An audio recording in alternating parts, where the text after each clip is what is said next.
Laskar, president medical officer neurosurgery ডিপার্টমেন্টে AGMC NGB দিয়েছে। আমরা এখানে জমায়েত হয়েছি, প্রোটেস্ট করছি।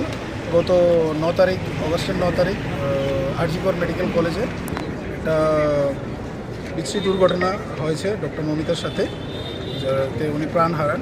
ওটার এগেনস্টে আমরা প্রোটেস্টের জন্য আজকে সবাই জমায়েত হয়েছে।